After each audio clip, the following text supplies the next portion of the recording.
فاسألوا أهل الذكر إن كنتم لا تعلمون۔ السلام علیکم ورحمۃ اللہ وبرکاتہ۔ ہم آپ کی خدمت میں فقہ و فتاویٰ کے پروگرام میں ایک بہت ہی اہم مسئلہ لے کر حاضر ہیں، وہ ہے ہیوی ڈپوزٹ۔ ہمارے معاشرے میں ایک وبا عام ہوتی جا رہی ہے، وہ یہ کہ مکانات کو کرائے پر دینے والے ہیوی ڈپوزٹ لیتے ہیں، اور ہیوی ڈپوزٹ لینے کے بعد ان مکانوں پر کرایہ نہ کے برابر لیتے ہیں یا کم لیتے ہیں۔ تو اس سلسلے میں شریعت مطہرہ کا صاف فیصلہ یہ ہے کہ شریعت مطہرہ اولاً تو کرائے کے سلسلے میں یہ حکم بیان کرتا ہے کہ جس مکان کو کرائے پر لیا جاوے اس کا کرایہ طے کیا جاوے، اور جو کرایہ طے کیا جاوے اس کا وقت طے کیا جاوے، اور اس وقت پر اس کو اتنا کرایہ دینا ہے۔ یہ شریعت کا اصول ہے۔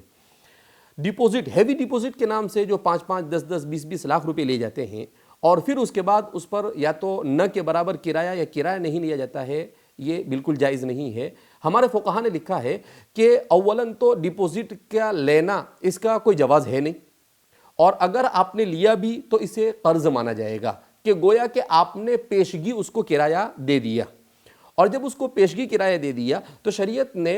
یہ اس کا حکم یہ بیان کیا ہے کہ کل قرض جر نفعا فہو ربا، کہ ہر وہ قرض جس میں نفع شامل ہو جانبین میں سے کسی ایک کو، تو وہ سود کے حکم میں ہے۔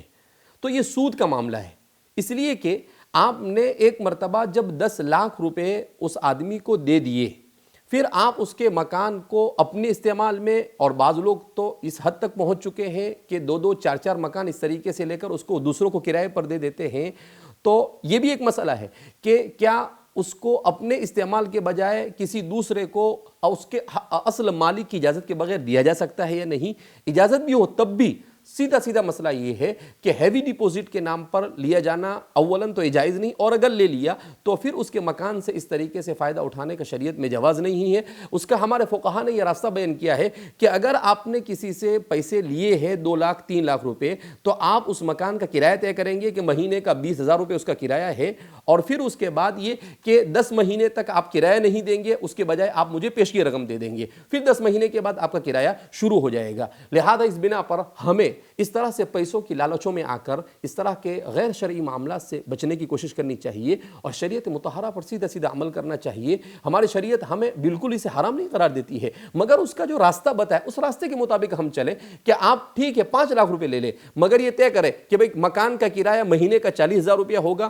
آپ 1 سال تک اس میں رہیں گے، اور اس میں سے آپ اگر مجھے 5 لاکھ روپے دے رہے ہیں تو گویا کہ آپ کو اتنے مہینے تک 8 مہینے تک آپ کو کرایہ نہیں دینا ہے، 8 مہینے کے بعد آپ اس کو کرایہ دینا شروع کر دیں گے۔ تو اس میں بہت سارے معاملات صاف اور کلیئر ہوتے ہیں، کسی طرح کا کوئی جھگڑا اور کسی طرح کا کوئی مسئلہ پیش نہیں آتا ہے، اور شریعت کی روشنی میں دونوں کے لیے جواز فراہم ہو جاتا ہے۔ امید ہے کہ اس مسئلے کی طرف خاص طور پر ہمارے بڑے شہروں کے لوگ متوجہ ہوں گے اور شریعت کے مطابق اس پر عمل کرنے کی کوشش کریں گے۔ اللہ رب العزت ہمیں شریعت مطہرہ پر عمل کرنے کی کوشش شریعت مطہرہ پر عمل کرنے کی توفیق مرحمت فرمائے۔ والسلام علیکم ورحمۃ اللہ وبرکاتہ۔